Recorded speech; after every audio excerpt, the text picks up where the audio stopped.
Oh oh oh! Lego Animation Kids Studios!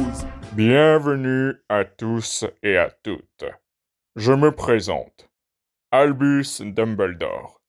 Bienvenue dans le monde magique de Lego Animation Kids Studios. Je suis le directeur de Poudlard, mais également professeur à cette école.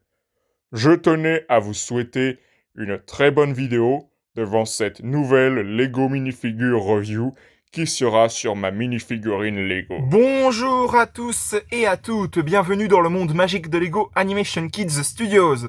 Aujourd'hui, on se retrouve pour une nouvelle Lego Minifigure Review, la Lego Minifigure Review numéro 162, sur la minifigurine qui est apparue dans la série Lego Minifigures Harry Potter série 1, la minifigurine de Dumbledore. Donc, on peut supposer que cette minifigurine de Dumbledore, elle est très clairement inspirée de la version du personnage que l'on voit à partir du 4e film Harry Potter, à savoir Harry Potter la Coupe de Feu, voire même avant, hein, dans Harry Potter 3, le prisonnier d'Azkaban, justement, donc le prisonnier d'Azkaban et puis la Coupe de Feu, donc le 3 et le 4. Donc, on peut supposer que cette version de Dumbledore revient de ces deux films, hein, justement. Très clairement, je pense que c'est ça. Après, je pense aussi que c'est pour faire en sorte qu'il y ait une cohérence par rapport au fait que c'était un autre acteur qui interprétait Dumbledore, hein, pour le premier Harry Potter et puis le deuxième également. Je ne sais plus du tout son prénom par contre, hein, faudra que je m'en rappelle.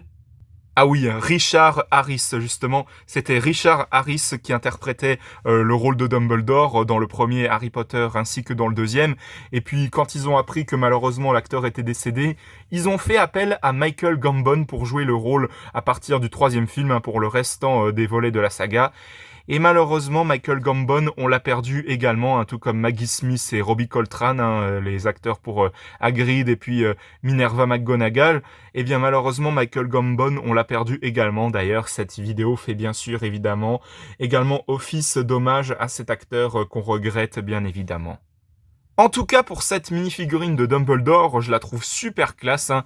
N'hésitez pas à me dire encore une fois en commentaire ce que vous en pensez de cette mini-figurine de Dumbledore, parce que je trouve qu'elle représente non seulement son interprète qui a incarné le personnage, mais également le personnage mythique le plus célèbre de la saga Harry Potter, hein. Franchement, ça représente vraiment bien le personnage, cette mini-figurine, hein.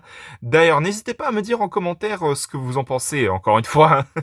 Je me répète peut-être un petit peu, mais bon, on s'en fiche. N'hésitez pas à me dire en commentaire ce que vous en pensez de cette mini-figurine de Dumbledore. Parce que moi, personnellement, je la trouve vraiment magnifique. Vraiment, cette tenue, elle est hyper classe, hein. Franchement, c'est vraiment une tenue que je trouve mais super classe, hein, en bleu clair, comme ça.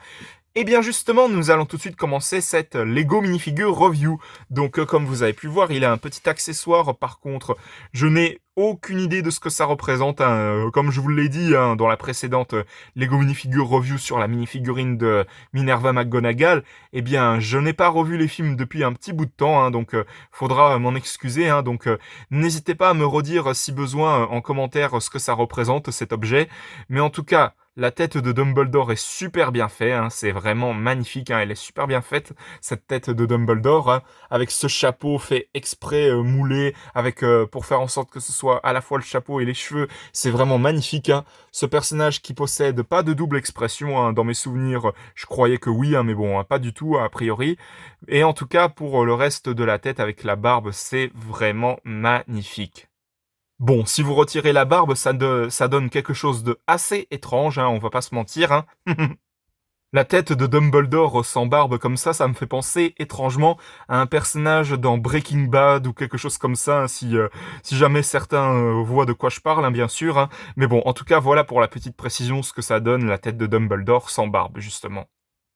Et puis pour le reste de la minifigurine, on a cette tenue qui est juste magnifique, hein, avec tous ces éléments imprimés et tout, pour faire vraiment une robe de sorcier qui est juste magnifique, hein, avec encore une fois cette pièce, comme je vous avais parlé la dernière fois, c'est une pièce faite exprès hein, pour faire en sorte que ce soit vraiment une robe de sorcier fait exprès, hein, pour faire en sorte que ça représente Minerva McGonagall, Dumbledore, etc. Enfin, la majorité des professeurs à Poudlard, on va pas se mentir. Et puis voilà, je trouve cette mini-figurine mais juste magnifique. Bien évidemment que je vais vous la remontrer encore une fois pour que vous puissiez la voir sous tous les angles possibles, hein, comme je fais à chaque fois. Donc voilà. Et là, pour le coup, c'est encore une mini-figurine qui est juste magnifique et franchement super bien réussie. C'est pour cela que je lui accorde, comme d'habitude, à chaque Lego Minifigure Review, une note de 20 sur 20 méritée avec mes applaudissements tant attendus, hein, à chaque fin de vidéo, bien sûr. Parce que cette mini-figurine de Dumbledore, elle est juste magnifique et elle représente vraiment bien le personnage le plus célèbre, le plus emblématique de la saga Harry Potter. Donc voilà, c'était la Lego Minifigure Review numéro 162 sur la minifigurine de Dumbledore, de Albus Dumbledore, hein, professeur Dumbledore si vous préférez.